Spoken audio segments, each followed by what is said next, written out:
প্রতিটা বিশ্বকাপ ফুটবল বিশ্বকে নতুন কিছু সুপারস্টার উপহার দেয়। 2018-তে যেমন কিলিয়ান এমবাপ্পে, আর 2022-এ আমরা দেখেছি এনজো ফার্নান্দেজকে বিশ্বমঞ্চে নিজেদের জাত চিনিয়ে জিতে নিয়েছিল তারা বেস্ট ইয়াং প্লেয়ারের অ্যাওয়ার্ড। বিশ্বকাপ একেবারে শেষ পর্যায়ে, বাকি আছে দুটি মাত্র ম্যাচ, ফাইনাল এবং তৃতীয় স্থান নির্ধারণী ম্যাচ। এই দুই ম্যাচের আগ পর্যন্ত যে প্লেয়ারদের যে পারফরমেন্স ছিল, সেই পারফরমেন্সের বিচারে young player of the tournament কে হতে যাচ্ছেন? লামিন ইয়ামাল, ডেজিরে দুয়ে, নাকি ফাউ কুবার্সি, অথবা অন্য কোনো ফুটবলার? চলুন দেখে আসি আজকের ভিডিওতে। ফাউ কুবার্সি স্পেনের সেন্টার ব্যাক, খেলে থাকেন ক্লাব বার্সেলোনায়, বয়স 19 বছর। গোলদাতা বা ফরওয়ার্ডদের বাইরে রক্ষণভাগের খেলোয়াড় হিসেবে এবারের আসরে তিনি এক অনন্য নজির স্থাপন করেছেন। বার্সেলোনার এই তরুণ ডিফেন্ডার নিখুঁত এবং অত্যন্ত পরিপক্ক ডিফেন্ডিং এর মাধ্যমে স্পেনের রক্ষণভাগকে এক দুর্গে পরিণত করেছে। স্পেনকে ফাইনালে তুলতে তার অবদান অনস্বীকার্য। বিশ্বকাপ শুরুর আগে কেউ হয়তো স্বপ্নেও ভাবেনি বার্সেলোনার এই ওয়ান্ডার কিড হয়ে উঠবেন স্পেনের ডিফেন্সের লিডার। কি অসাধারণ এক একটা ম্যাচ তিনি পার করতেছেন। 7 ম্যাচে তার দল মাত্র একটি গোল কনসিড করেছে। কিলিয়ান এমবাপ্পে, ওসমান দেম্বেলে জুটি এবং ক্রিস্টিয়ানো রোনালদোর মতো ফুটবলারকে বোতলবন্দি করে রাখা ফাউ কুবার্সি এই পুরস্কার জয়ের সবচেয়ে বড় দাবিদার। ফাউ কুবার্সির এই ওয়ার্ল্ড কাপের সবগুলো ম্যাচের পারফরমেন্সটা একবার দেখেন, সে কতটা এনার্জেটিক, কতটা ইমপ্যাক্টফুল ছিল। তার হিটম্যাপটা দেখলে আপনি বুঝতে পারবেন কেন সে এই তালিকার সবার উপরে স্থান পেয়েছে। Lamine Yamal, Spain, club Barcelona, position winger, বয়স 18 বছর। টুর্নামেন্টের শুরু থেকেই এই পুরস্কারের অন্যতম বড় দাবিদার হলো এই লামিন ইয়ামাল। বার্সেলোনার এই বিস্ময় বালক তার দুর্দান্ত ড্রিবলিং এবং বলের উপর নিয়ন্ত্রণ দিয়ে প্রতিপক্ষের রক্ষণভাগকে সবসময় সাফে রেখেছে। যদিও তার সরাসরি গোলের সংখ্যা হয়তো খুব বেশি নয়, তবে মাঠে তার উপস্থিতি এবং স্পেস ক্রিয়েট করার ক্ষমতা দলের জয়ে বিশাল প্রভাব রেখেছে। বয়স মাত্র 18 বছর, অথচ মাঠে তার পরিপক্কতা দেখে মনে হয় অনেক অভিজ্ঞ খেলোয়াড় সে। গোল করা বা গোল করানো সব ক্ষেত্রে সে স্পেনের আক্রমণভাগের প্রাণ। তবে এই বিশ্বকাপে এখন পর্যন্ত মাত্র একটি গোল করেছে এবং কোনো অ্যাসিস্ট কিন্তু সে পায়নি। তবে গোল কিংবা অ্যাসিস্ট না পেলেও সে কিন্তু স্পেনের one of the best impactful footballer. তার shot on target, successful dribble, expected goal কিংবা অ্যাসিস্ট সবই বেশ ভালো। সেমিফাইনালে ফ্রান্সের বিপক্ষে গোল না পেলেও ইয়ামাল ছিল সেনা ছন্দে।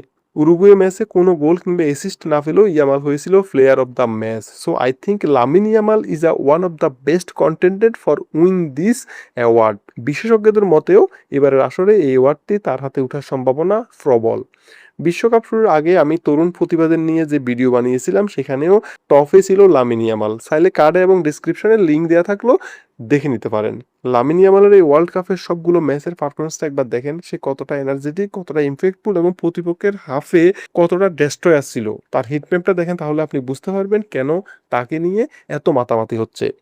ডেজিরে দুয়ে, France, club PSG, position forward, বয়স 21 বছর। পিএসজির এই ফরওয়ার্ড ফ্রান্সের আক্রমণভাগে অত্যন্ত কার্যকরী ভূমিকা পালন করেছে। দলের সেমিফাইনালে পৌঁছানোর পিছনে তার গতি এবং প্রতিপক্ষের ডিফেন্ডারদের পরাস্ত করার ক্ষমতা দারুণ কাজে এসেছে। তাই এই তালিকায় বেশ উপরের দিকেই রয়েছে ফ্রান্সের ডেজিরে দুয়ে।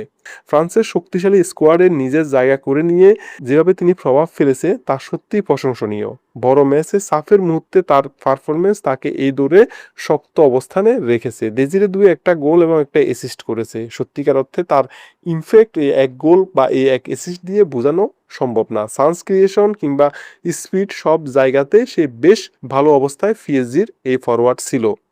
নিকো ও রেলি, ইংল্যান্ড, পজিশন মিডফিল্ডার, বয়স 21 বছর, ক্লাব ম্যানচেস্টার সিটি। ইংল্যান্ড দলের হয়ে মাঠে নেমে এই মিডফিল্ডার তার বহুমুখী প্রতিভার প্রমাণ দিয়েছে। কখনো সেন্ট্রাল মিডফিল্ড কিংবা ইনভার্টেড লেফট ব্যাক, উভয় পজিশনেই সে ছিল দলের ভারসাম্য বজায় রাখার ক্ষেত্রে বড় ভূমিকা পালনকারী। তাই এই ম্যান সিটি তারকাও স্থান পেয়েছে তালিকায়। Ayyoub Bouaddi, Morocco, position central midfielder, বয়স 18 বছর। মরক্কোর মাঝমাঠে সে এক চমকপ্রদ পারফরমেন্স উপহার দিয়েছে। অল্প বয়সে সে যেভাবে আন্তর্জাতিক মঞ্চে বলের নিয়ন্ত্রণ এবং খেলার গতি নিয়ন্ত্রণ করেছে, তাতে ফুটবল বোদ্ধাদের নজর কেড়েছে। স্পেশালি প্রথম ম্যাচে ব্রাজিলের বিপক্ষে ব্রাজিলের ব্রুনো গিমারেস এবং কাসেমিরোর সাথে যেভাবে মাঝমাঠ দখলে লড়াই করেছে, সেটা সত্যিই প্রশংসনীয়। আইয়ুব বুয়াদির ওয়ার্ল্ড কাপের সবগুলো ম্যাচের পারফরমেন্সটা দেখেন, স্পেশালি আপনি যদি তার ব্রাজিল ম্যাচের হিটম্যাপটা দেখেন, তাহলে আপনি বুঝতে পারবেন সে কতটা ইফেক্টিভ ছিল। সে অ্যাজ এ সিডিএম হিসেবে কতটা এনার্জেটিক এবং প্রতিপক্ষের আক্রমণ ঠেকানোতে কতটা ইমপ্যাক্টফুল ছিল তার হিটম্যাপটা দেখেন, তাহলে আপনি বাকিটা বুঝতে পারবেন। ফিফার টেকনিক্যাল স্টাডি গ্রুপ চূড়ান্ত বিজয়ী ঘোষণা করবে। আপনার মতে কে হবে এবারের সেরা তরুণ ফুটবলার, লামিন ইয়ামাল নাকি অন্য কেউ? কমেন্ট করে জানান আপনাদের মতামত। আর